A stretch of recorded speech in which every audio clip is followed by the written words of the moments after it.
हमारे बहुत सारे व्यूअर्स ऐसे हैं जो कंटिन्यूसली ट्रेडिंग करते हैं और साथ में कंटिन्यूसली लॉस भी करते हैं। और हमारे बहुत सारे व्यूअर्स ऐसे भी हैं जो अब से ट्रेडिंग करना शुरू करने वाले हैं। मुझे वे पूछ रहे थे कि आप ट्रेडिंग किस तरीके से करते हो और अपने वॉच लिस्ट को किस तरीके से मेंटेन करते हो। तो मैं आपको बता देता हूँ कि मैं बहुत ही फोकस तरीके से काम करता हूँ। आपको भी इसी फोकस के साथ में काम करना चाहिए ताकि आपको शेयर मार्केट बहुत ही आसान लगने लगे। मैं कुछ रूल्स को फॉलो करता हूँ और हमारे जो कुछ पैटर्न्स हैं सिर्फ उसी के ऊपर ध्यान देता हूँ। बाकी जितने भी अलग अलग टाइप के पैटर्न होते हैं मैं उनके ऊपर बिल्कुल भी ध्यान नहीं देता। तो मैं सबसे पहले आपको मेरे रूल्स के बारे में बताता हूँ। Rule number zero. Zero number मैंने इसके लिए दिया है क्योंकि ज़ीरो के बिना कुछ भी पॉसिबल नहीं होता है और ये सबसे पहला आता है। शून्य के बाद ही सब कुछ शुरू होता है, इसीलिए मैंने सबसे पहला रूल है उसको नंबर ज़ीरो दिया हुआ है। यहाँ पर हमने सबसे पहले अपना जो फंडामेंटल स्ट्रॉन्ग कंपनी होती है उसी के अंदर हमें एंट्री करनी है। कोई भी कंपनी ऐसी हो जो फंडामेंटली स्ट्रांग ना हो उसके अंदर हमें कभी भी एंट्री नहीं करनी है, क्योंकि फंडामेंटली स्ट्रांग कंपनी हमें थोड़ा बहुत कॉन्फिडेंस देती है कि आगे जाके हमें अच्छा खासा प्रॉफिट निकाल के दे सकती है। अगर फंडामेंटली स्ट्रांग कंपनी नहीं होगी तो हम उसके ऊपर कभी भी रिलायबल नहीं हो सकते हैं। इसीलिए रूल नंबर ज़ीरो दिया गया है कि कोई भी ट्रेड के अंदर एंटर करने से पहले वो कंपनी फंडामेंटली स्ट्रांग है कि नहीं उसको हमें सबसे पहले चेक करना है। अगर फंडामेंटली स्ट्रांग कंपनी नहीं है तो हमें उसके अंदर एंटर बिल्कुल भी नहीं करना है। फिर हमारा रूल नंबर वन आता है। इसके अंदर हमें स्टॉप लॉस को हमेशा रिस्पेक्ट करना है। अगर हमारा स्टॉप लॉस एक बार हिट हो गया तो उस ट्रेड से हमें टाटा बाय बाय और एग्जिट कर लेना है। इसके अंदर हमें किसी भी तरीके की बांध छोड़ नहीं करनी है। अगर हमारा स्टॉप लॉस हिट होने के बाद भी हम फिर से ट्रेड करने के लिए जाएंगे तो पक्का हम नुकसान करके ही निकलेंगे। इसलिए हमारा रूल नंबर वन है कि कभी भी स्टॉप लॉस को हमेशा रिस्पेक्ट करके चलो। अगर हम अपने स्टॉप लॉस को रिस्पेक्ट नहीं करते हैं तो हमारा जो लॉस है वो तेज़ी से बढ़ता जाएगा और हम उसको कंट्रोल भी नहीं कर पाएंगे। इसीलिए हमेशा स्टॉप लॉस को रिस्पेक्ट करना है।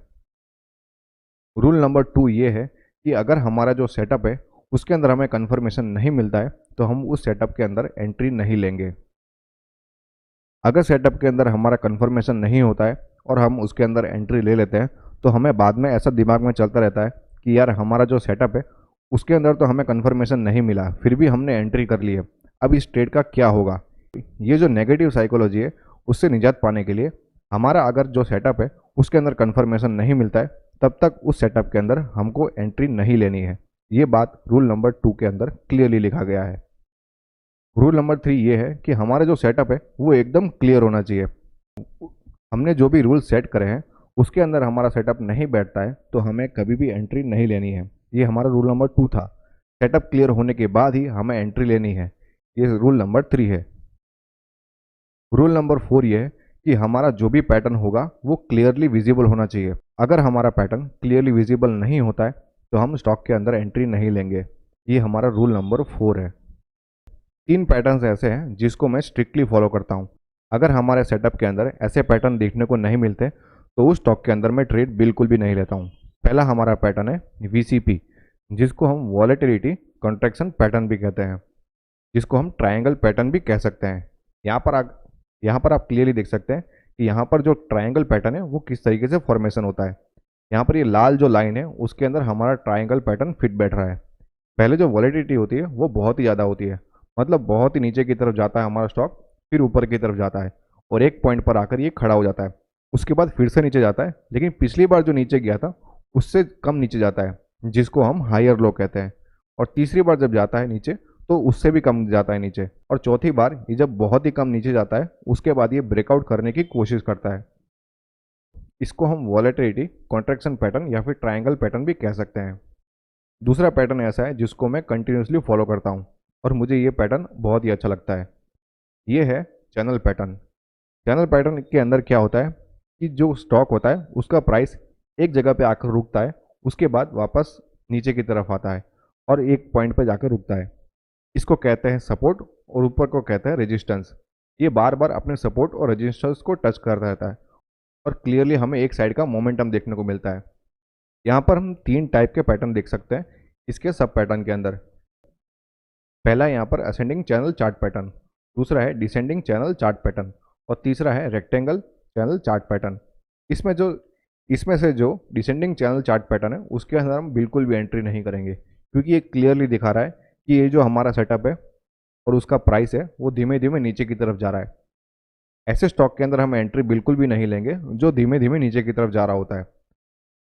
इसमें से दो पैटर्न ऐसे हैं जो बहुत ही कारगर साबित होते हैं। पहला है असेंडिंग चैनल पैटर्न और दूसरा है रेक्टेंगल चैनल पैटर्न। यहाँ पर ये अच्छी तरीके से अपने सपोर्ट और रेजिस्टेंस को रिस्पेक्ट करता है और ये आगे बढ़ने की कोशिश करता है। अगर आपको हमारे रूल्स और पैटर्न अच्छे लगे तो एक बार ज़रूर लाइक करो, ताकि और भी लोगों को पता चल सके कि हम इस तरीके से वीडियो बना रहे हैं और साथ में लोगों को इसमें फ़ायदा भी हो सके।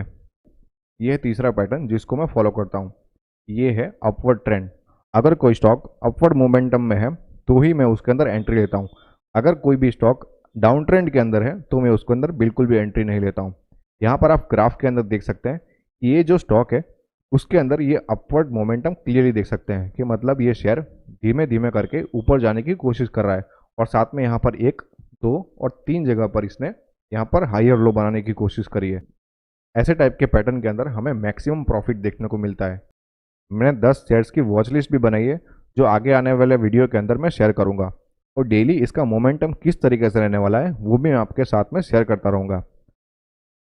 अगर आपको इन्वेस्टमेंट के रिगार्डिंग किसी भी तरीके के क्वेश्चन है तो आप हमें टेलीग्राम, ट्विटर और इंस्टाग्राम पर फॉलो कर सकते हैं।